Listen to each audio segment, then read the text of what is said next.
ọ̀dàlẹ̀ làwọn Yíbò ń wá kiri o, wọ́n fẹ̀tẹ̀ sílẹ̀ wọ́n ń pa làpálàpá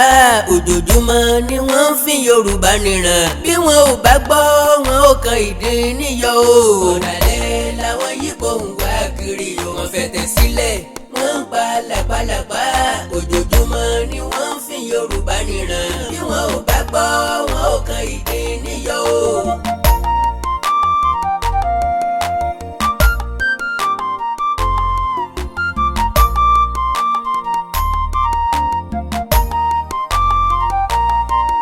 àwa kan ní Yorùbá nation làwọn lọ àwọn kan ní Biafra làwọn ń fẹ́ articulate obedient láyé ń pariwo èmi ló kàn ta ló lè sọ kò sẹ́ni tó yé o. ọ̀dàlẹ̀ làwọn Yíbò ń wá kiri o, wọ́n fẹ̀tẹ̀ sílẹ̀ wọ́n ń pa làpálàpá ojoojúmọ́ ni wọ́n ń fi Yorùbá nìran bí wọn ò bá gbọ́ wọn ò kan ìdí níyọ o. kò ní burú kiri ọsọ pọdọ wẹ lérí kò ní burú kí bàbá ọpọdọ wọ ọmọ òun lọ́rùn kàkà kékeré wọn ṣàkápọ̀ ẹkùn kó ní kálukọ sọdẹ tiẹ̀ lọ́tọ̀ owó kì í fún òwò lọ́rùn ojú ọ̀run tẹyẹ fò láì fapá kanra inú igbó tí kò jẹ̀bi kò bá ní fún eku níràn inú igbó tẹjà wẹ̀ gbẹjà ò bá ní wájẹ ẹja àkàndá alóró ọ̀rọ̀ lẹ́nu bíi tejò bá a bá ti rọ́ lọ́rọ̀ ẹni sọ̀rọ̀sọ̀rọ̀ ládàá bí bá ti ń tó bí ọjọ́ méjì mẹ́ta tá a ti ríra ẹ̀kọ́ àti làákìrá ẹni tó mọ́fà lọ́wọ́ ló lè ta òfàfà lọ́fà kò sẹ́ni tó mèdè àyàn bí ẹni tó mọ́ gọ̀gọ́ ẹ̀ lọ́wọ́ àkàndá mo ti gbómele dání wàyé ẹ̀wá gbọ́n tó mele fẹ́ sọ ìsọkúsọ ní fa ìtukùtù ìtukùtù ní fàjàkíjà ìjàkíjà ní fàjàkú akátá orí tá a bá fa gbùrùgbùrù ọ̀fà gbó ipò fokùn okùn ọ̀fà lẹ́lẹ̀ ẹni Ṣàngó bá tojú ẹ̀jà láíláí kò jẹ́ bá wọn bólúkòso àyànràn náà kàtà yẹ́rìyẹ́rì ọbẹ̀ nìkan jà fọ́ọ́gùn gbogbo lé lójú òkú ìjà tẹnu ìbánjó wa ara wa ìnimọ̀ iní bọ́mọ bàtàn ṣé kò yẹ kó bá àrọ́bá ni àrọ́bá ló sì jẹ́ baba fúntàn ọ̀rọ̀ ìdìbò 2023 tí ń bọ̀ yìí ló gbé mi wá à ń pọ̀rọ̀ ń lọ́wẹ̀ ọ̀nlá aró nínú kékeré la pé kéèrà mọ́ tẹ́lẹ̀ o àsátàrí àjànàkú tí kì í ṣẹrù ọmọdé ni àti gbé ọ̀rọ̀ ń ju bó ṣe yẹ lọ kẹ̀rẹ̀kẹ̀rẹ̀ ó ń dìjà àjàkú akátàbọ̀ ìsọkúsọ ti ń fa ìtukùtù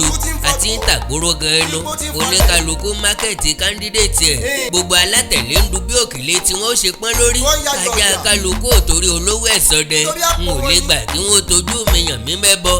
ẹni tí ò sí ń lé ewúrẹ́ tí wọn kì í bí méjì wọn a máa gbógun lélẹ̀ dọ́mọ oko articulate obedient èmi lọ́kàn lọ́gbàgbòrò kan Yorùbá nation Biafra ó ti ń lọlẹ̀ díẹ̀ oníkálukú ń retí wọ́n ń fojú sọ́nà tẹ́tí lẹ́kọ̀ọ́ ibi tí kinní ọ̀hún sọlẹ̀ sí òye kó wá igi àdárọ̀ tí ń bẹ lókè yìí ò ní gan síbẹ̀ dájúdájú ó ń bọ̀ nílẹ̀ dandan lálá tó lọ sókè ilẹ̀ ní ń bọ̀ ṣé rẹ́pílíkàǹtì ogun wẹ́ẹ̀tì ẹ̀ ò ní wáyé lèmi ń bẹ̀rù sí pèsè ń tọ́sẹ̀lẹ̀ lọ́dún 1983 ò ní rìpíìtì ààrẹ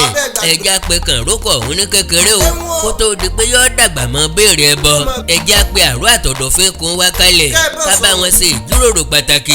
Yorùbá àti Yíbò ń pelẹ̀ ogun apá Yorùbá ò ní ká apá Yíbò náà ò ní ká ìkéde ìpolongo ìbò ọ̀hún ti mú tọ̀tẹ̀ dání kẹ̀rẹ̀kẹ̀rẹ̀ ó ń dìjẹ́ ẹlẹ́yàmẹ̀yà lọ Haúsá àti Fúlàní nìkan ni ọ̀dá sí wọ́n mọ́wọ́ lẹ́rán wọn ò wé kankan wọ́n ń fẹ́ kí Yíbò àti Yorùbá ó dọ̀rọ̀ ọ̀hún rú tán kí wọ́n tó fi kinní ọ̀hún ṣèfàjẹ́ bẹ́ẹ̀ sì lè tọ́ wọn ò dá sí torí pé àwọn ni wọ́n ń bẹ níjọba òótọ́ kò wọ́n kọ́ mọ wọn kò níbẹ̀ mọ́ láéláé bọ́tì ìtìjú àti gbọ́ kò ní jẹ́ kí wọ́n bòde láti jáde bọ́tì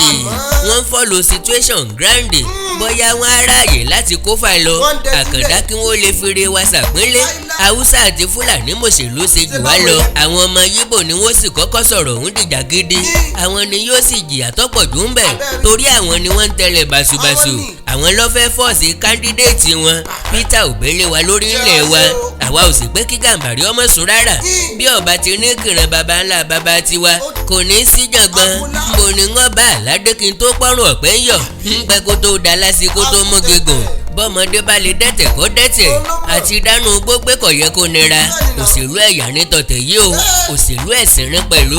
Yorùbá ní Bọ́lá Ahmed Tinubu Fúlàní Làtíkù Abubakar Peter Obi ọmọ Yíbò ni Yorùbá ń pọ́ mẹ́ni òsì rí bẹ̀bẹ̀rẹ̀ kákólẹ̀kẹ̀ sídìí ọmọ ẹlòmíì Yíbò ń pín dandan gbọ̀n ẹ̀yà Ìgbò lọ́kàn wọ́n ní bí ọba ti lè jẹ́ Peter Obi kò gbọ́dọ̀ jẹ́ nìkankan wọ́n ti gbàgbé wípé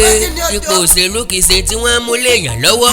never on a platter of gold ọjà fún ó díje ó figagbága pẹ̀lú àwọn èèyàn kan ní ó campaign ó sọ̀rọ̀ tó dùn promise elaboration lára àjàlẹ̀ yín wà ó mobilize ó tààyàn ó sì náwó rẹpẹtẹ àwọn ọmọ Yíbò ti wà too carried away they want to eat their cake and still have it wọn ò fẹ́ rí pósítà Tinubu àti bíbọ̀dù lọ́dọ̀ tiwọn wọn ò fẹ́ kéèyàn kankan campaign fún Tinubu ńlẹ̀ Yíbò in fact wọn ò fẹ́ kẹ́nìkan kó dìbò fún Bọ́lá Ahmed Tinubu ní eastern part of the country àwọn sì fẹ́ ti Peter Obi mọ́ wá lọ́rùn dandan nílẹ̀ Yorùbá ẹ̀rí wípé wàhálà ni wọ́n ń wá kiri ìrẹ́jọ́ tán ó ń wá bẹ́kùnbẹ́kùn ẹni èsùn ṣe ò ní tètè mọ̀ bọ́láya méjìlá tẹ́lẹ̀ yóò sì tún fẹ́ gba tó níyàwó kan ṣoṣo that is not the best way to market your candidate achievement ẹ̀ ní kẹ́ ẹ sọ fún wa àǹfààní tá a lè rí jẹ tó bá débẹ̀ làwa fẹ́ gbọ́ àìríṣẹ́sí ọ̀dọ́ kí ló máa jẹ́ solution iná mọ̀nàmọ́ná ètò ẹ̀kọ́ ètò ìlera ètò ààbò tó mẹ́hẹ kí ló máa jẹ́ ọ̀nà àbáyọ èèyàn bá pariwo obedient látòní the next year tàbí year 2036 kò yí nǹkan kan padà kò sì pé kí Peter Obi ọjà rẹ you can never force anyone on we the Yoruba people politics is about negotiation you can only negotiate with us neither Peter Obi nor Atiku pick a Yoruba man as a running mate what will be our benefit then why unnecessary noises if only Igbo can make Peter Obi president then go ahead kò sí májíìkì tẹ́ fẹ́ ṣe you always need us Hausa Fulani ò lè dìbò fún Yíbò láéláé and stop spreading fallacy that Yoruba people hate you we didn't you hate us and you hate yourself èèyàn ò ní níkà méjì kọ́ mọ́ fìkan síra ẹ̀ ẹ̀yà Ìgbò làwọn ò lè trust ọmọ Yorùbá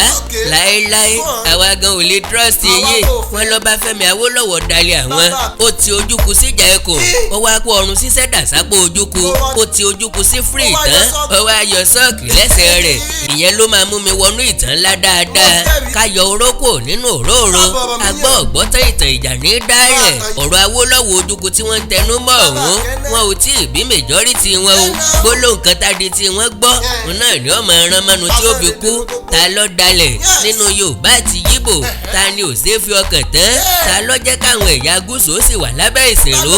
ẹ̀yà Ìgbò ni àwọn ọmọ Yíbò ni Chief Bọ́lá Ìgè lọ́kọ ìwé kan ń gba ayé rẹ̀ People, Politics and Politicians of Nigeria 1940 to 1979 ìbáwò mẹ́kì rẹ́fẹ́rẹ́nsì nínú ìwé ọ̀hún ìlú Òwèrè lọ̀rọ̀ kan ti ṣẹlẹ̀ ní táìmù kan lọ́dún 1989 Bọ́lá Ìgè ń dáwọn aṣíwájú ẹ̀yà Ìgbò kan lóhùn ńgbà tí wọ́n ń pe Ọbáfẹ́mi Awólọ́wọ̀ ní ọ̀dàlẹ̀ wọ́n lọ́báfẹ́mi Awólọ́wọ̀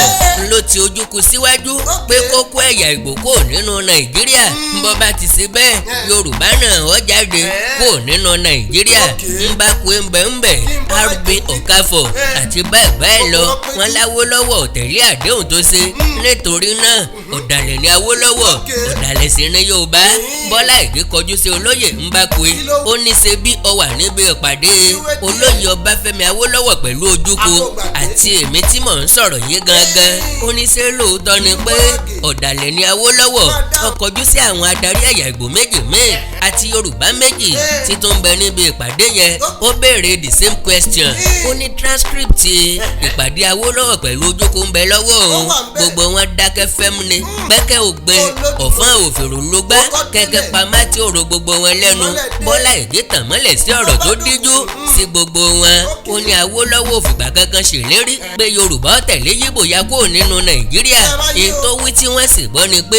bí wọ́n bá fi ti Yorùbá kúrò nínú Nàìjíríà ìran Yorùbá ò ní fi ọwọ́ yọ̀bọ́kẹ́ mu á sì pe àrò àtọ̀dọ̀fín odò okun wa á yẹ wíwà papọ̀ pẹ̀lú Nàìjíríà wò á sì wo ìgbésẹ̀ tó yẹ ká gbé bóyá ká sì wà pẹ̀lú Nàìjíríà ni àbí káwa náà wọ́n yapa kò sí aṣíwájú ẹ̀yà Ìgbò kankan tó jiyàn tàbí tó tako ọ̀rọ̀ tí Bọ́lá Ìgè ń sọ inú bí Bọ́lá Ìgè gan ó bú ramúramù bí ìkànnì hàn ó ní ta ni yín láti mọ̀ pé Yorùbá lọ́dàlẹ̀ Bọ́lá Ìgè ní lásìkò òmìnira Ọbáfẹ́mi Awólọ́wọ̀ nawọ́ ìjọba àṣepapọ̀ láàrin ẹgbẹ́ òṣèlú NCNC pẹ̀lú Action Group pẹ̀lú èrò pé kí Síìkì ó ṣe Prime Minister kóun Awólọ́wọ̀ ó ṣe Finance Minister. Síìkì àtàwólọ́wọ̀ ò tí ì forí ọ̀rọ̀ tí ó wọ́n ń jíròrò lọ́wọ́ ni nìròyìn jáde pé Síìkì yóò di ààrẹ nínú coalition pẹ̀lú ẹgbẹ́ òṣèlú NPC tó jẹ́ tòkè ọya. Ó ní ṣe báyẹn Yíbò wọ̀nyí náà lẹ́ba ilẹ̀ Yorùbá jẹ́ tẹ̀jú Awólọ́wọ̀ àtàwọn ọmọlẹ́yìn rẹ̀ sẹ́wọ̀n. Ẹlẹ́ẹ̀kejì ó ní ìdìbò ọdún 1965 àti Yorùbá àti Yíbò wọ́n ti fi ẹnu kò pé àwọn ò ní kópa nínú ìdìbò ọ̀hún ní déédéé agogo 3 òru ọjọ́ ìdìbò gan. Ó ní wọ́n fẹnu kò ń gba ilẹ̀ ọ̀mọ́ àkàndámu nígbà tí ilẹ̀ fi máa mọ́ tí Yorùbá boycott election ọ̀hún ṣe bí àyìn Ìgbò jáde láti lọ dìbò. Ẹlẹ́ẹ̀kẹta ní ìdìbò ọdún 1979 Yorùbá jáde pẹ̀lú ẹgbẹ́ òṣèlú UPN Ìgbò jáde pẹ̀lú ẹgbẹ́ òṣèlú APP. Àwọn aṣíwájú ẹ̀yà méjèèjì ń jíròrò àjọṣepọ̀ lọ́wọ́ negotiation table ní ẹ̀ wà fún coalition. Ní ìròyìn mọ̀ tó gbàgbóró kan pé ẹgbẹ́ òṣèlú Yíbò APP ó ti gbà láti fọwọ́sowọ́pọ̀ pẹ̀lú ẹgbẹ́ òṣèlú MPN tó jẹ́ tòkè ọya àwa lọ̀dàlẹ̀ nínú Yorùbá àti Yíbò. Ẹlẹ́ẹ̀kẹrin ní tó ṣẹlẹ̀ ní 1979 ló tún rìpíìtì ààrẹ lọ́dún 1983 Awólọ́wọ̀ lórí bá Azikiwe ọbẹ̀ ó sálọ ó pàrọwà títí pé àjọṣepọ̀ ẹ̀yà Ìgbò pẹ̀lú Yorùbá ló lè ṣèfù Nàìjíríà. Wọn ò tí ì fẹnukò ṣùgbọ́n wọ́n sì lérí láti tún ìjókòó ọ̀rọ̀ ọ̀hún jó lẹ́ẹ̀kan sí i. Gbígbọ́ tá a sì tún gbọ́ ẹ̀yà Ìgbò tún ti bá àwọn ará òkè ọya lọ àti bẹ́ẹ̀ lọ. Kí ló wá dé tẹ́ ẹ lórí láyà láti mọ̀ pé Yorùbá lọ́dàlẹ̀? Ọmọ Yíbò mélòó ni wọ́n pa lẹ́kọ̀ọ́, nìbàdàn, lọ́ṣogbo, Ògbómọ̀ṣọ́, Àkúrẹ́, Èkìtì àti bẹ́ẹ̀ lọ. Ilẹ̀ Yorùbá mọ̀ ní bísínẹ́sì yín wà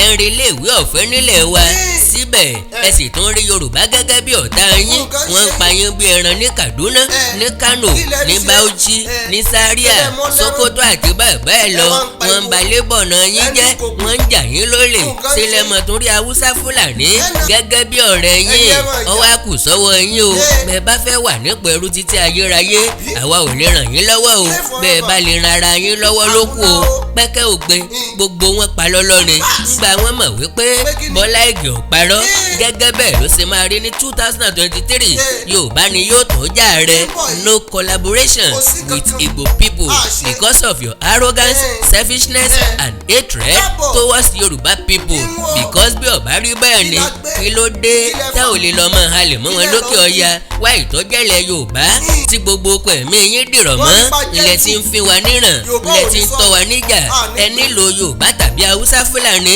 láti di ààrẹ kàkà kẹ́sì tó ń bẹ̀ wá agídí òfò lẹ́ǹsì. And you can never be president alone. So if you need our assistance tẹ́ ẹ bá fẹ́ nílò ìfọwọ́sowọ́pọ̀ Yorùbá you will come to us, approach us politely and responsibly, then we come to negotiation table. But this your cheap propaganda, never, you cannot win. Tani yóò wá jàre tuntun? Òbí ni àbí Àtíkù? Bọ́lá Ahmed Tinubu ni àbí òní síjọba? Wá ìta jẹ́ kí Yorùbá nation ó dá dúró? Kí ló dé tí wọ́n jẹ́ kí Biafra ó lọ? Àṣìṣe èwo lójúkú ṣe tí Nnamdi Kanu náà ṣe tó lè ṣàkóbá kẹ́yà Ìgbò ọmọ fìdí kan àga ipò ààrẹ Nàìjíríà